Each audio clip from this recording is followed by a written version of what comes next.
दोस्तों कैसे हैं आप लोग। उम्मीद करते हैं आप सब अच्छे होंगे। हमारा ये नया मॉडल पेपर है 70 क्वेश्चन का।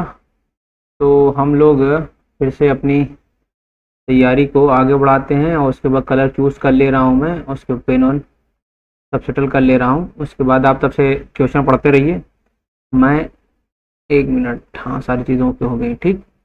अब क्वेश्चन क्या कह रहा है, इतिहास लेखन की इंपीरियल स्कूल के संदर्भ निम्नलिखित में कौन सा कथन सही नहीं है। इसके प्रमुख इतिहासकार बी स्मिथ थे।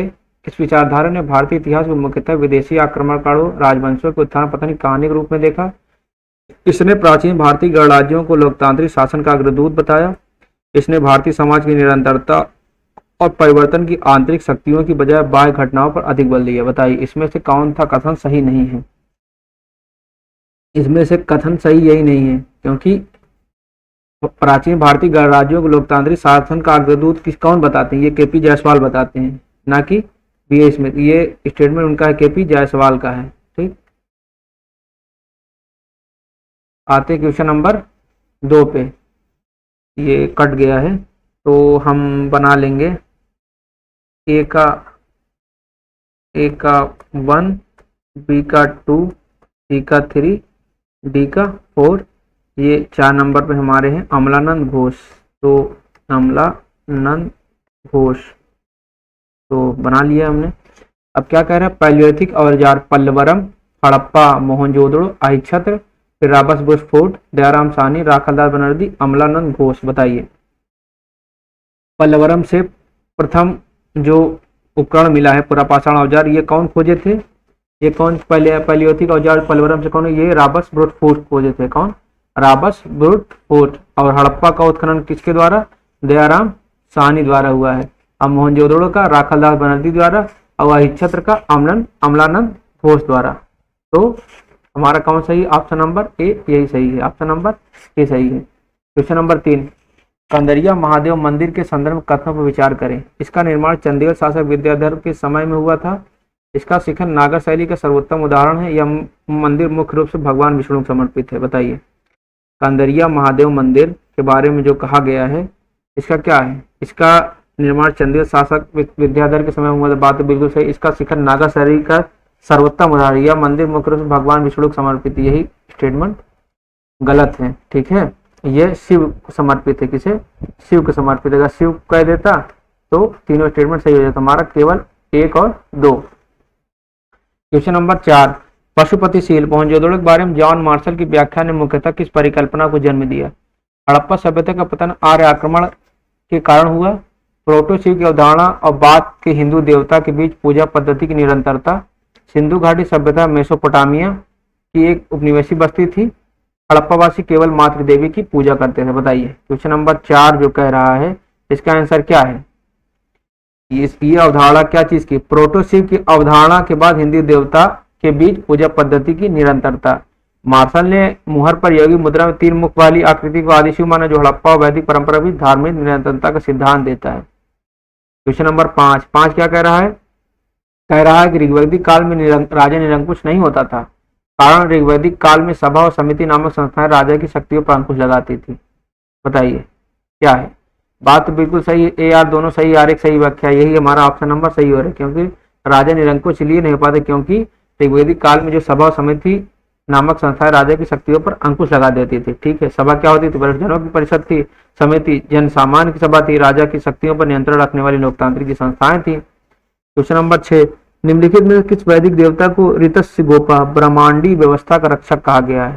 किसे कहा गया है, किसे कहा, ये कहा गया है किसे, वरुण कहा गया है, किसे, वरुण कहा गया। वरुण को ब्रह्मांडी एवं नैतिक व्यवस्था का रक्षक और पालनकर्ता माना गया है। क्वेश्चन नंबर 7, बौद्ध ग्रंथ मिलिंद पन्हों में किस यूनानी शासक बौद्ध भिक्षु के बीच संवाद का वर्णन है। कौन सा, किसके बारे में है, ये मिनांडर और नागसेन के बारे में है। मिलिंद यूनानी शासक मिनांडर का पाली रूप है, जिसका दार्शनिक संवाद भिक्षु नागसेन के साथ होता है। क्वेश्चन नंबर 8, भारतीय सामंतवाद की अवधारणा पर आर्य शर्मा के मॉडल की मुख्य आलोचना क्या है।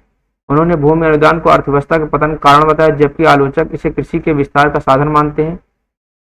उन्होंने सामंतवाद के उदय का काल बहुत पीछे मौर्य काल माना। उन्होंने इस बात पर बल दिया कि भारत में कभी सामंतवाद आया ही नहीं। उन्होंने नगरों के पतन के बजाय उनके विकास पर बल दिया। बताइए मुख्य आलोचना आर्य शर्मा का क्या है, बताइए। कौन सा है? जो वो ये कहते हैं क्या, उन्होंने भूमि विज्ञान को अर्थव्यवस्था के पतन कारण बताया, जबकि आलोचक इसे कृषि के विस्तार का साधन मानते हैं। ठीक है, शर्मा के अनुसार भूमि अनुदान के राजस्व हानि हुई, जबकि आलोचक इनके कौन है? बी डी चट्टोपाध्याय इसे कृषि विस्तार और नई बस्तियों के विकास का कारक मानते हैं। क्वेश्चन नंबर 9, चोल साम्राज्य के अंतर्गत कुडवलय प्रणाली किससे संबंधित थी? जो चोल साम्राज्य के अंतर्गत जो कुडवलय प्रणाली किससे संबंधित? राजस्व निर्धारण पद्धति से, ग्राम प्रशासन हेतु सदस्यों के चयन हेतु लॉटरी पर्ची प्रणाली से, सिंचाई कर का एक प्रकार से, न्याय दंड की प्रक्रिया से। किससे रिलेटेड थी? यह ग्राम प्रशासन हेतु सदस्यों के चयन हेतु लॉटरी प्रणाली से रिलेटेड थी। क्वेश्चन नंबर 10, निम्नलिखित में कौन सा युग व्यापारिक श्रेणी क्षेत्र सहित सुमेलित नहीं है? बताइए। क्वेश्चन नंबर 10 में कौन सा सुमेलित नहीं है कह रहा है? जो कह रहा है मणिग्रामम दक्षिण भारत में, आयवले कर्नाटक, दक्कन में श्रेणी, उत्तर भारत धनी व्यापारी, नगरम मंदिर प्रबंधन समिति। नगरम क्या था? नगरम क्या थे? यही सुमेलित नहीं, नगरम मंदिर प्रबंधन समिति नहीं थी। नगरम चोल काल में नगर के व्यापारियों का संगठन था, जबकि मंदिर प्रबंधन के लिए सभा और नामक संस्थाएं होती थी। ठीक। क्वेश्चन नंबर 11, गुप्त काल में न्यायिक व्यवस्था। कथन कह रहा है कि व्यवस्था पूर्ववर्ती काल की तुलना में अधिक विकसित हुई। फिर कथन 2 कह रहा है इस काल में स्मृतियों का लेखन और टीकाकारों जैसे विश्वरूप मेधातिथि का उदय हुआ। बताइए इसका व्याख्या क्या हो? ए आर दोनों S1 और S2 दोनों सही है तथा S2 S1 की सही व्याख्या है। S1 S2 दोनों सही, परंतु S2 S1 की सही व्याख्या नहीं करता। S1 सही परंतु S2 गलत है, S1 गलत है परंतु S2 सही। बताइए जो गुप्त काल में स्मृति याज्ञवल्क्य, नारद एवं टीकाकारों उदय ने न्याय प्रक्रिया को अधिक सुव्यवस्थित एवं विकसित बनाया। ठीक है, तो ये आर दोनों सही, आर्य की सही व्याख्या है। ठीक है, गांधार कला शैली की सर्वाधिक महत्वपूर्ण विशेषता क्या थी? इसे मथुरा शैली से अलग करती थी। बताइए गांधार कला शैली की महत्वपूर्ण विशेषता क्या थी? लाल बलुआ पत्थर का प्रयोग, बुद्ध की मानवीय आकृति का चित्रण और यूनानी रोमन वस्त्र शैली, स्त्री और पुरुष की संयुक्त आकृति, अर्धनारीश्वर का प्रथम चित्रण, जैन तीर्थंकरों की अधिकाधिक मूर्तियां। बताइए क्या था ये? यह था बुद्ध की मानवीय आकृति का चित्र, यूनानी रोमन शैली जैसे उनके चेहरे पर क्या अपोलो जैसे चेहरे और लहराते वस्त्रों की चित्रित करती, जबकि मथुरा शैली में देसी लाल बलुआ पत्थर का प्रयोग हुआ था। क्वेश्चन नंबर 13, मौर्य प्रशासन में समाहर्ता का मुख्य कार्य क्या था? मौर्य प्रशासन में समाहर्ता का मुख्य कार्य क्या था? धन विभाग, राजस्व आकलन संग्रह, गुप्तचर विभाग संचालन, राजकीय कारखानों प्रबंधन। ये क्या करता था? राजस्व का आकलन और संग्रह करता था। क्वेश्चन नंबर 14, अशोक के अभिलेखों प्रयुक्त प्रादेशिक रज्जु का युक्त शब्द किस श्रेणी के अधिकारी को इंगित करते हैं? अशोक के अभिलेखों प्रयुक्त प्रादेशिक रज्जु और युक्त शब्द किस श्रेणी के अधिकारी इंगित करते हैं? सैन्य अधिकारी, न्यायिक और प्रशासनिक अधिकारी, राजस्व निर्धारण अधिकारी या फिर व्यापार का संग्राहक। ये न्यायिक और प्रशासनिक अधिकारी होते। क्या? न्यायिक और प्रशासनिक अधिकारी होते थे। ठीक। प्रादेशिक क्या? प्रांतीय प्रशासक न्यायाधीश होता था। और रज्जु क्या? भूमि मापन एवं न्यायाधिकारी था। युक्त क्या? अधीनस्थ लेखा राजस्व अधिकारी था। क्वेश्चन नंबर 15, भारतीय दर्शन के संदर्भ में स्यादवाद का सिद्धांत किस संप्रदाय से संबंधित है? भारतीय दर्शन के संदर्भ में स्यादवाद किससे संबंधित है? ये जैन धर्म से संबंधित। किससे? जैन धर्म से। स्यादवाद क्या? शायद कंचित जैन दर्शन का अनेकांतवादी सिद्धांत जो सत्य की सापेक्षता एवं बहुआयामी प्रकृति को दर्शाता है। क्वेश्चन नंबर 16, निम्नलिखित घटनाओं का कालक्रम व्यवस्थित कीजिए। सिकंदर का भारत आक्रमण, कलिंग युद्ध, प्रथम बौद्ध संगीति, मेगास्थनीज का भारत आगमन। बताइए पहले कौन सी घटना होती है? पहले हमारी होती है प्रथम बौद्ध संगीति 483 BC में। ठीक। सिकंदर का आक्रमण 326 BC में, मेगास्थनीज का 302 ईस्वी में, फिर कलिंग युद्ध 261 ईस्वी में। तो हमारा कौन सा ऑप्शन सही हो रहा है? Option number B 3142। Question number 17, Deccan के पठार में सबसे प्राचीन मानव उपस्थिति का प्रमाण निम्नलिखित में किस पुरास्थल से मिलता है? दक्कन के पठार में सबसे प्राचीन मानव उपस्थिति का प्रमाण निम्नलिखित में किस पुरास्थल से प्राप्त होता है? कहाँ प्राप्त होता है? ये प्राप्त होता है कहाँ से? हुसंगी से। कहाँ से? हुसंगी से। कर्नाटक में स्थित हुसंगी से प्रारंभिक पुरापाषाण काल के औजारों का विशाल भंडार मिला है, जो दक्कन में प्राचीनतम मानव बस्ती का संकेत है। क्वेश्चन नंबर 18, विष्णु पुराण और बृहद कथा मंजरी में किस राजवंश के शासकों को शूद्र अथवा विशल कहकर संबोधित किया गया? विष्णु पुराण और बृहद कथा मंजरी में किस राजवंश के शासकों को शूद्र अथवा विशल कहकर संबोधित किया गया है? किन्हें कहा गया है?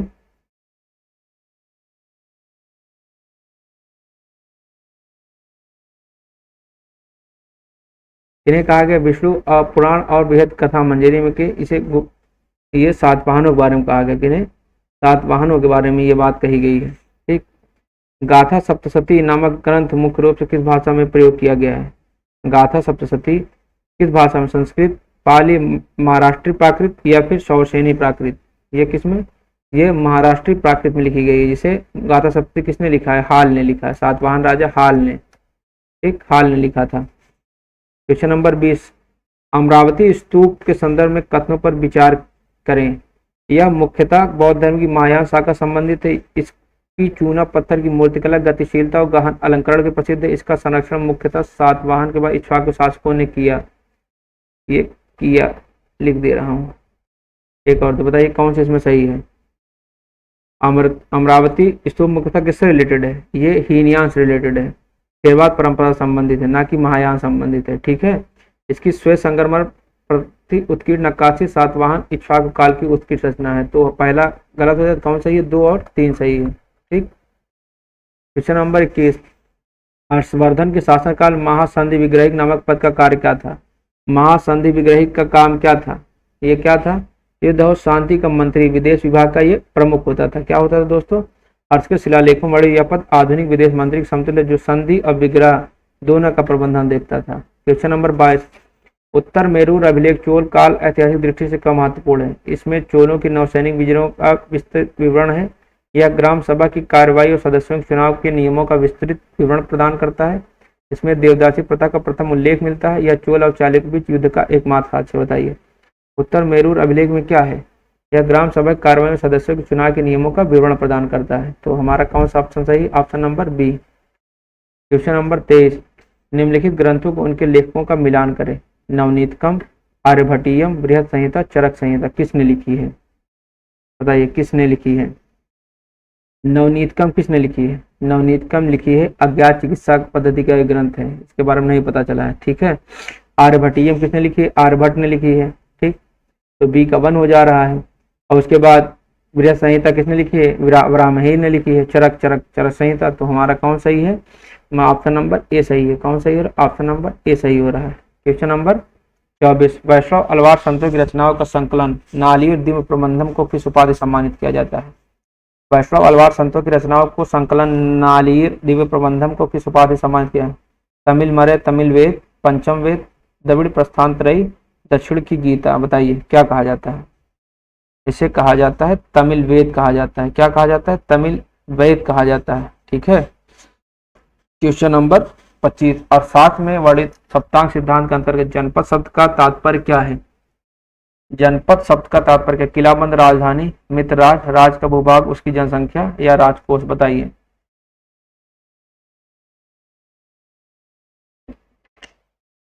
अर्थशास्त्र में वर्णित सप्तांग सिद्धांत के अंतर्गत जनपद का तात्पर्य क्या था? ये राज का भूभाग उसकी जनसंख्या से रिलेटेड था, ठीक। क्वेश्चन नंबर 26, प्राचीन भारत में निष्क और शतमान किस रूप में प्रयोग होते थे?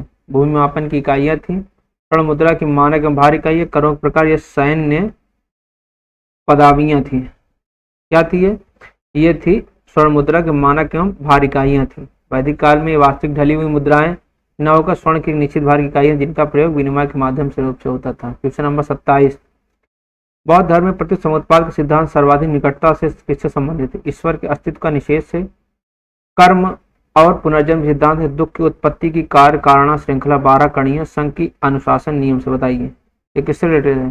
प्रति समुत्पाद, यह दुख की उत्पत्ति के कार्य कारण श्रृंखला 12 कड़ियों से रिलेटेड है, ठीक। क्वेश्चन नंबर 28, सराय ख्वाजा हरियाणा से प्राप्त पुरातात्विक साक्ष्य निम्नलिखित में से किस ऐतिहासिक बात से संबंधित है? सराय ख्वाजा हरियाणा से प्राप्त पुरातात्विक साक्ष्य निम्नलिखित में से किस ऐतिहासिक बात से संबंधित है? सिंधु घाटी सभ्यता का पतन, आर्यों का मूल स्थान, अशोक का बौद्ध धर्म ग्रहण करना, सिकंदर का भारत वापसी मार्ग।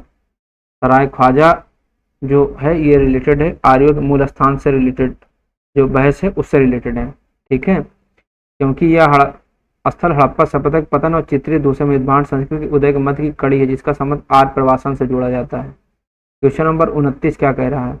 निम्नलिखित में किस शिलालेख में हिरण्य गर्भदान नामक अनुष्ठान को उल्लेख जिसके माध्यम से शासक अपनी क्षत्रिय स्थिति पुनः स्थापित करते हैं? बताइए कौन सही है?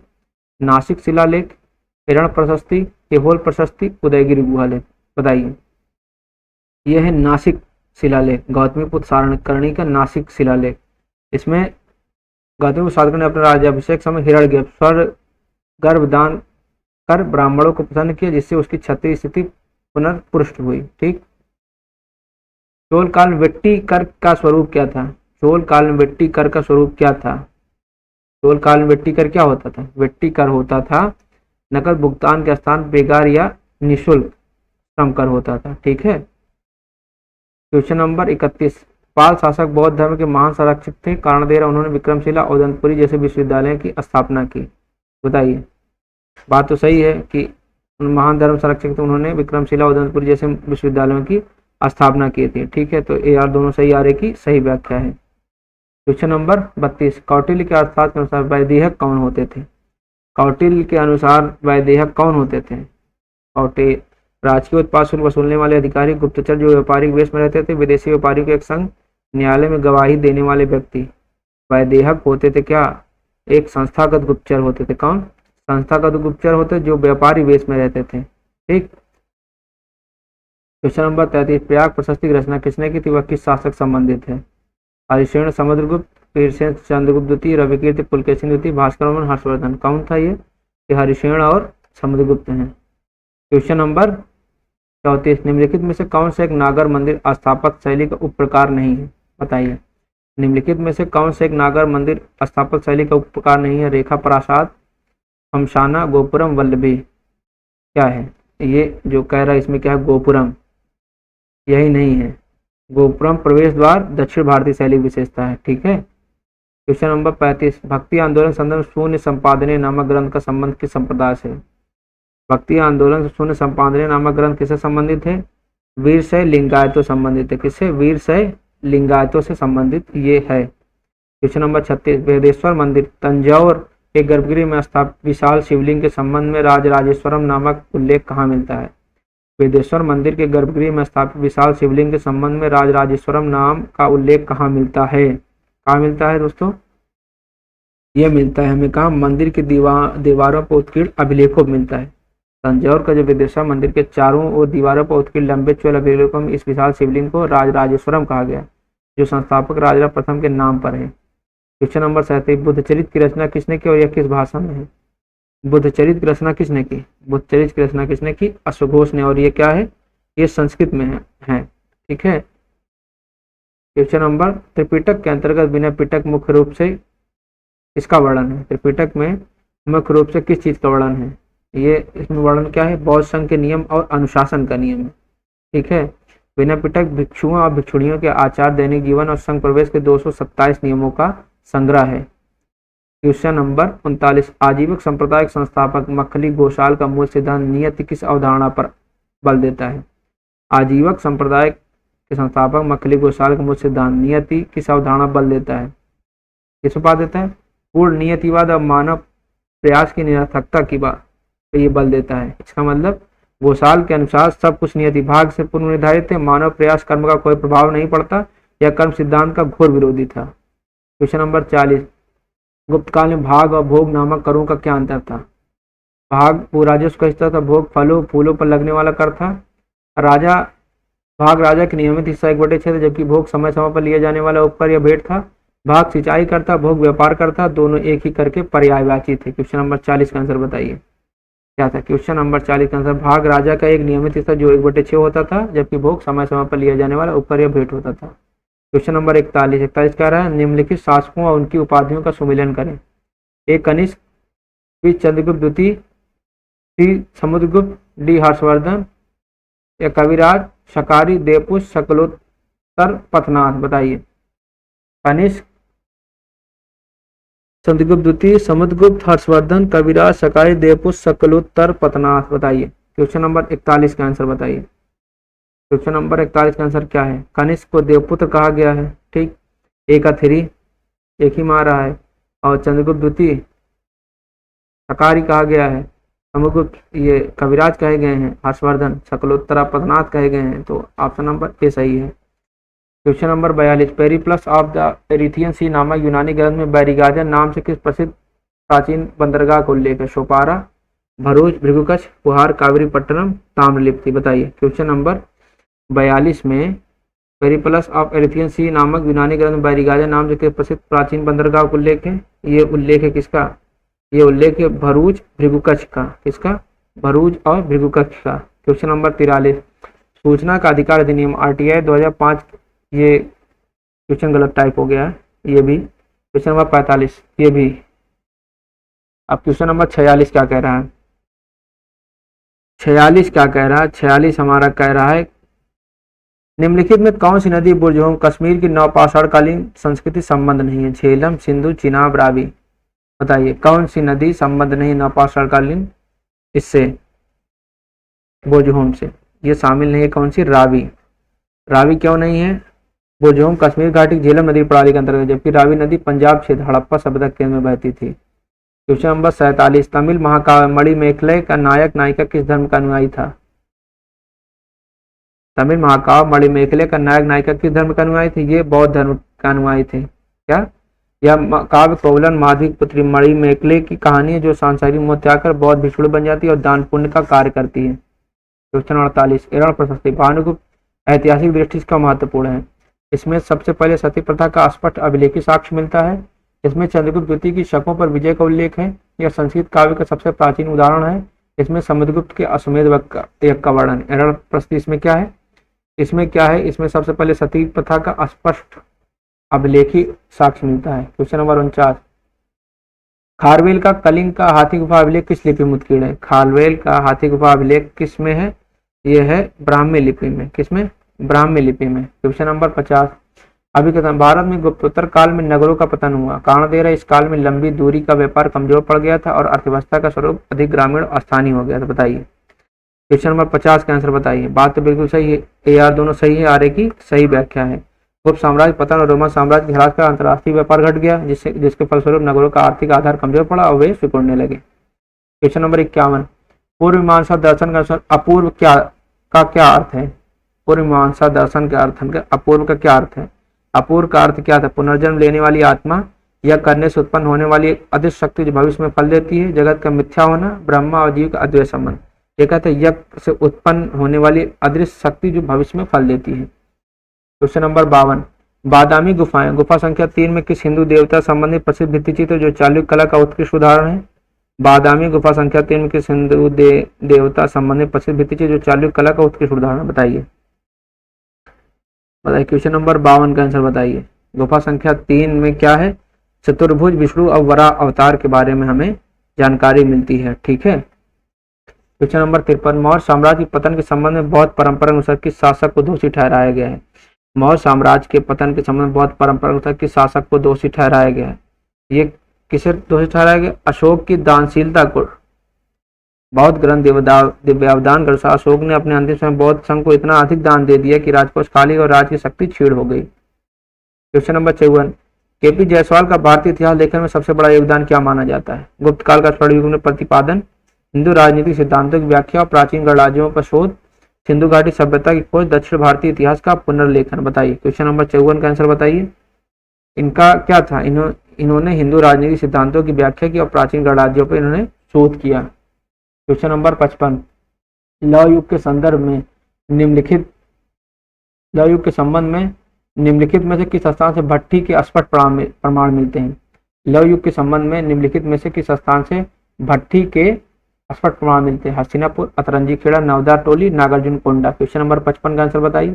ये कहाँ मिलते हैं? ये अतरंजी खेड़ा से मिलते हैं दोस्तों। कहाँ से? अतरंजी खेड़ा। उत्तर प्रदेश के एटा जिले में स्थित अतरंजी खेड़ा से लौह गलाने की भट्टियों पर पुरातात्विक साक्ष्य मिले हैं जो उत्तर भारत में लौह प्रौद्योगिकी के प्रारंभिक विकास को दर्शाते हैं। क्वेश्चन नंबर 56, राजतरंगी के लेखक कल्लड़ ने इतिहास लेखन के किस मानदंड पर बल दिया है?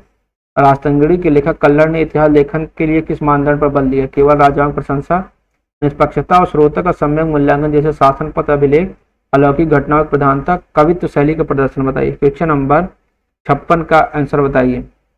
इसमें उन्होंने क्या बात की? निष्पक्षता और स्रोतों के सम्यक मूल्यांकन जैसे शासन पत्र अभिलेख। क्वेश्चन नंबर 57, संगम साहित्य के पुरम काव्य का मुख्य विषय क्या है? संगम साहित्य के पुरम काव्य का मुख्य विषय आंतरिक प्रेम और पारिवारिक जीवन, अहम, युद्ध वीरता, राजनीति और बाह्य जीवन, पुरम, धार्मिक अनुष्ठान, मंत्र, व्याकरण और भाषा विज्ञान। बताइए क्वेश्चन नंबर 57 का आंसर बताइए। पुरम क्या था? पुरम युद्ध वीरता, राजनीति और बाह्य जीवन से रिलेटेड था। ठीक। क्वेश्चन नंबर 58, वैदिक काल में गविष्टि शब्द का प्रयोग किसके लिए किया गया? गविष्टि शब्द किसके लिए आया है? गविष्टि शब्द आया है गायों की खोज और गायों के युद्ध के लिए आया है। ठीक। Question number 59। एलोरा गुफा संख्या 16 कैलाश मंदिर का निर्माण किस वंश के शासनकाल में हुआ? एलोरा गुफा संख्या 16 कैलाश मंदिर का निर्माण किसके काल में होता है? यह राष्ट्रकूटों के काल में होता है। किसके काल में? राष्ट्रकूटों काल में। कृष्ण प्रथम ने 8वीं शताब्दी में करवाया था। Question number 60। अष्टाध्यायी का रचयिता पाणिनि संबंध किस ऐतिहासिक काल अवस्थान से जोड़ा जाता है? किससे जोड़ा जाता है? इनका जोड़ा जाता है महाजनपद काल और गांधार के सालतुरा से। ठीक। क्वेश्चन 61। भारतीय दर्शन के चारवाक लोकायत संप्रदाय का मुख्य प्रतिपाद्य क्या था? आत्मा की अमरता, पुनर्जन्म, केवल प्रत्यक्ष को ही ज्ञान का एकमात्र प्रमाणिक स्रोत मानना, भौतिकवाद, सृष्टि का कर्ता ईश्वर है, योग के माध्यम से मोक्ष की प्राप्ति। क्वेश्चन नंबर 61 का आंसर क्या है? भारतीय दर्शन में चारवाक लोकायत संप्रदाय मुख्य प्रतिपाद्य क्या था? केवल प्रत्यक्ष को ही ज्ञान का एकमात्र प्रमाणिक स्रोत मानना और भौतिकवाद पर अत्यधिक बल। क्वेश्चन नंबर 62 क्या कह रहा है? श्रीलंका के इतिहास के लिए दीपवंश महावंश का महत्वपूर्ण है। इनमें चोल आक्रमणों का विस्तृत विवरण है। इनमें मौर्य सम्राट अशोक का बौद्ध धर्म के प्रसार संबंधी महत्वपूर्ण सूचना जो भारतीय स्रोतों में उपलब्ध नहीं है। ये प्राचीनतम तमिल व्याकरण ग्रंथ है। इनमें सातवाहन वंशावली का सटीक उल्लेख इसमें यही है। इनमें मौर्य सम्राट और बौद्ध धर्म के प्रसार संबंधी महत्वपूर्ण सूचना जो भारतीय स्रोतों में उपलब्ध नहीं है। Question number 63। नालंदा विश्वविद्यालय का अवशेष प्राप्त मोहरों पर निम्नलिखित में किस एक का उल्लेख मिलता है? नालंदा विश्वविद्यालय का अवशेष प्राप्त मोहरों पर किसका उल्लेख मिलता है? श्री बालादित्य का उल्लेख मिलता है। नालंदा की खुदाई से गुप्त सम्राट नरसिंहगुप्त बालादित्य की मोहरें मिली जिन्होंने एक विशाल विहार का निर्माण करवाया था। Question number 64। सूर्य सिद्धांत नामक ग्रंथ मुख्यतः किससे संबंधित है? सूर्य सिद्धांत नामक ये किससे रिलेटेड है? किससे रिलेटेड? खगोल विज्ञान और गणित से रिलेटेड है। ठीक है। Question number 65। पल्लव और चालुक्य के बीच लगभग 100 वर्ष तक चले संघर्ष का मुख्य कारण क्या था? कांचीपुरम अधिकार, कृष्णा और तुंगभद्रा नदियों के मध्य उपजाऊ रायलसीमा पर नियंत्रण, विदेशी व्यापार पर एकाधिकार, धार्मिक वर्चस्व बनाम जैन। बताइए क्या था? यह था कृष्णा और तुंगभद्रा नदियों के मध्य उपजाऊ रायलसीमा क्षेत्र पर नियंत्रण। ठीक है। Question number 66। निम्नलिखित में कौन सा अभिलेख के शासक द्वारा कलयुग में व्याप्त सामाजिक बुराइयों को दूर करने के दावे संबंधित है? कौन सा अभिलेख है? जूनागढ़ शिलालेख रुद्रदामन, नासिक गुहालेख शिलालेख गौतमीपुत्र सातकर्णी, इलाहाबाद स्तंभलेख समुद्रगुप्त, महरौली लौह स्तंभलेख चंद्र। ये किसके बारे में कहा गया? ये नासिक शिलालेख गौतमीपुत्र सातकर्णी का जो है अभिलेख में गौतमीपुत्र सातकर्णी को कलयुग के दोषों का नाश करने वाला और वर्णसंकरता को रोकने वाला शासक कहा गया। Question number 67। चशनामा नामक ग्रंथ मूल रूप से किस भाषा में लिखा हुआ? यह किस क्षेत्र के इतिहास का महत्वपूर्ण स्रोत है? चशनामा मूल रूप से किस में लिखी गई? चशनामा मूल रूप से अरबी में लिखी गई है। ठीक है। और ये मोहम्मद बिन कासिम के सिंध विजय का आंखों देखा विवरण इसमें मिलता है। Question number 68। रुद्रदामन का जूनागढ़ शिलालेख विशेष ऐतिहासिक दस्तावेज इसलिए माना जाता है क्योंकि यह पहला लंबा अभिलेख है जो पूर्णतः शुद्ध संस्कृत भाषा में लिखा गया है। इसमें सर्वप्रथम अहिंसा का सिद्धांत प्रतिपादित किया गया है। यह एकमात्र अभिलेख जिसमें सिकंदर का उल्लेख है। इसमें गुप्त वंश की विस्तृत वंशावली दी गई। बताइए क्वेश्चन नंबर 68 का आंसर बताइए। रुद्रदामन जूनागढ़ अभिलेख क्या है? ये पहला लंबा अभिलेख जो पूर्णतः शुद्ध संस्कृत में लिखा गया है। ठीक है। Question number 69। भारतीय इतिहास में 300 ईसा पूर्व से 300 ईसा की अवधि को व्यापारिक साम्राज्यवाद का युग क्यों कहा जाता है? इस काल में राजनीतिक शक्ति पूरी तरह व्यापारियों के हाथ में थी। इस काल में रोमन साम्राज्य के साथ व्यापार चरम पर था और इसका भारतीय अर्थव्यवस्था पर राजनीति पर गहरा प्रभाव पड़ा। इस काल में केवल समुद्री मार्गों से ही व्यापार होता था। गुप्त शासकों ने व्यापार पर राजकीय अधिकार स्थापित कर लिया था। बताइए क्या था ये? इस काल में रोमन साम्राज्य के साथ व्यापार चरम पर था और इसका भारतीय अर्थव्यवस्था राजनीति पर गहरा प्रभाव पड़ा। Question number 70। विदेशा मंदिर तंजौर के शिखर विमान की सबसे विशिष्ट संरचनात्मक विशेषता क्या है? ये एक सपाट छत वाला मंदिर है। इसका शिखर लकड़ी से बना है। उस पर सोने की परत चढ़ा हुआ है। इसके शिखर पर शीर्ष भाग ग्रीवा शिखर पर एक ही पत्थर से निर्मित जिसका वजन लगभग 80 टन है। यह पूर्णतः संगमरमर निर्मित है। क्या इसका सही है? इसके शीर्ष भाग पर ग्रीवा और शिखर एक ही पत्थर निर्मित है जिसका वजन लगभग 80 टन है। ठीक। चलो दोस्तों, ये हमारा ये भी मॉडल पेपर कंप्लीट होता है। फिर से आपसे नए पेपर में हम लोग मिलेंगे। तब तक के लिए दोस्तों अलविदा चाहते हैं। ठीक है।